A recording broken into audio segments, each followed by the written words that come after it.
All right, so let me get back to that story that I was talking about the Lumley unit dining hall scene with Officer Scott and that black belt and praying mantis, kung fu fighting style. That was about to turn out bad. I'll tell you that right now. So anyway, she was about 4 feet from backing into the railing, and I knew that once she touched that railing with her back, she was gonna panic and just spray him. Because in her mind, she thinks this is what they told us to do in training. This is what's gonna work. That was not gonna work. Not in that situation. I'm sitting there just watching. He has his arms out wide, and because he's like 6'4", he has a pretty wide, wingspan, and once again, she has these keys on. So if she sprays him, if she tries to escape to the left or to the right, her keys are going to make a noise, and he's already so close to her. All he really has to do is lean forward and close his arms. He's gonna capture her. And I knew that if she sprayed him, I knew that he was going to be so upset and so hard to contain that it was going to just be a major problem for her. But in Arizona, because of repeated staff assaults, they have it now to where if I remember, well, let me not say it now. Let me not say that they have it now, because this is many years ago.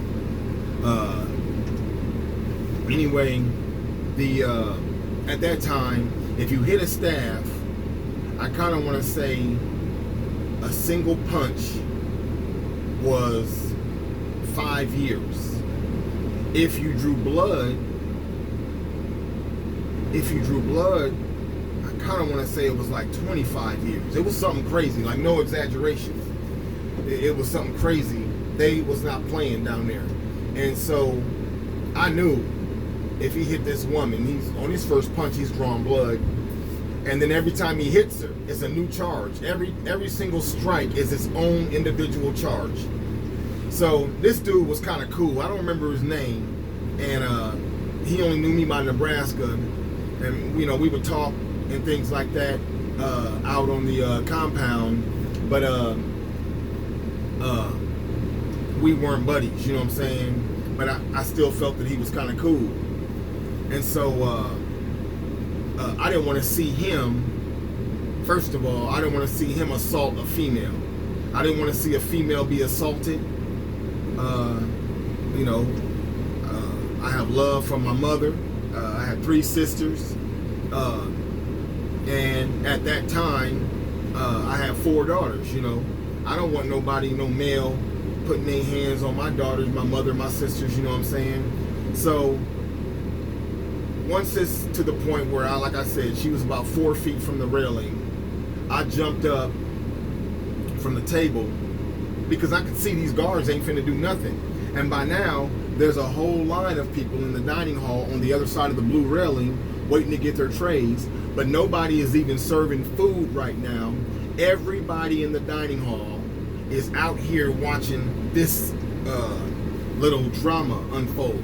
And everybody is willing to just sit back and watch this assault happen just to have something to talk about, like, or whatever. I don't even know. But like I said, though, when you know who you are, you have the ability to have courage to stand up for what's right. I didn't want to see that go that way. And I know even when you're in prison, the politics and the policies, the inmate policies, you're supposed to be like, oh, staff here, inmate here, or staff here, convict here, whatever. And so most people was just okay to see a staff get assaulted. Well, I wasn't. So I jumped up and I ran between them, and I got kind of down low, and I put my hands up under his chest. I put my hands up under his chest where I could just, like, I stopped his stride. I stopped him from coming forward toward her. And this dude was big and strong, and he looked down at me, he looked down at me. He was like, "Let me go, Nebraska." And I was like, "No." He was like, "Nebraska, let me go." And he's trying to, like, move my arms out the way, and I'm just staying with him. And if anything, God is helping me, and I won't let him go. But the octaves of his voice was changing. Like he started saying, you know, from "Let me go, Nebraska," he started saying, "Nebraska, let me go, man." Like it started becoming more menacing. Like, if you don't let me go, I'm about to do something to you, you know, whatever. And I was willing to, you know, to deal with whatever the circumstance developed into. I ain't worried about all the extra stuff. I'm gonna still stand up for what's right if I can, you know. And so I wouldn't let him go, and I held him, you know.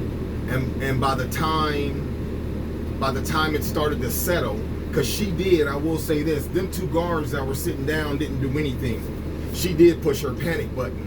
And when she pushes the panic button, of course, it alerts the staff that there's a panic situation happening at this location. So they come running across the yard. So by the time they got there, I had held him back long enough to where he wasn't able to assault her, whatever, right? So then they came in there, and there was a whole bunch of staff. None of them tried to grab him. He wouldn't let none of them grab him. There was only one staff that he was willing to communicate with. I forgot that staff's name. But that staff had a reputation for being a very good person and a very good communicator. So pretty much all inmates got along with him. So the dude was like, he ain't cuffing up. He ain't going with him. He was just saying all these different things or whatever. Well, that one guard, he talked to him, and he was like, look, he was like, you know, he asked him to just calm down. He was like, you know, you got to come with us. You know, he was like, you know, you got to come with us. And he was like, but I have to place these cuffs on you. You know, he was like, I have to. And then the dude was like, all right. He was like, well, hold on. So now, I was still holding him, you know, sort of.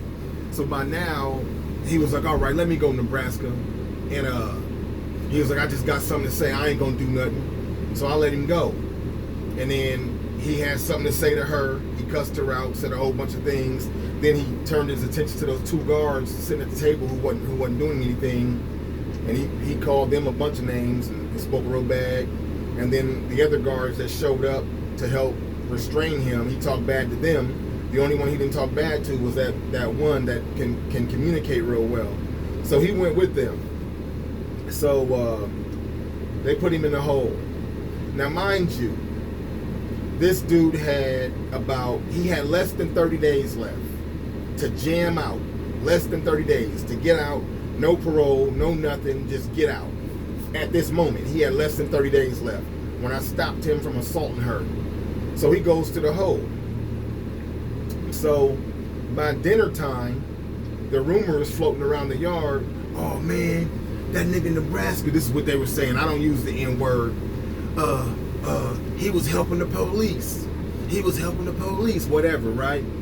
So I come out on the yard, I'm going to go eat or whatever. So these dudes is coming up to me talking about, man, we heard he was helping the police or whatever. Man, I wasn't helping no police. I stopped a dude from assaulting a female, and I stopped a dude from catching some more time when he got less than 30 days left. Like, that's just, I don't know. What you want me to do? Let it happen? You want me to sit here and watch this woman get beat up when she's equivalent to one of my daughters, one of my sisters, my mother? She's equivalent. And then you want me to just sit here and watch this dude who's kind of cool to me? He got to work on his own issues or whatever, but he, you know, to me, he's kind of cool. You want me to just sit here and watch this dude hit this woman about 15 times and calculate that sentence up? You know? So anyway, after he was in the hole and he got good and calmed down, he was out at rec. So I didn't care about the rumor floating around. I just said, well, whatever. Anyway, he was out at rec one day. And so some inmates went down there and was walking past the rec pen where they can communicate with him. And they was asking, hey, man, what's up, man? What's up in Nebraska? Did he help the police or whatever? And then he said, man, tell Nebraska, man. I said, thank you, man, from my heart. He said, I wasn't thinking. He said, I'm still going home when I'm supposed to go home. He said, if he wouldn't have stopped me, I would have had a whole bunch more time. I would have never got out. So he put that out from his own mouth. So then that spread around the yard real quick because, you know, they heard it from his own mouth, you know, whatever. But I don't know. To me, a coward would have sat and watched it happen. I ain't no coward. You know what I'm saying? So to stand up for the right thing, you know, straight up, man, just stand up for the right thing, man. Grow a pair, for real, and stand on your own. Let God help you.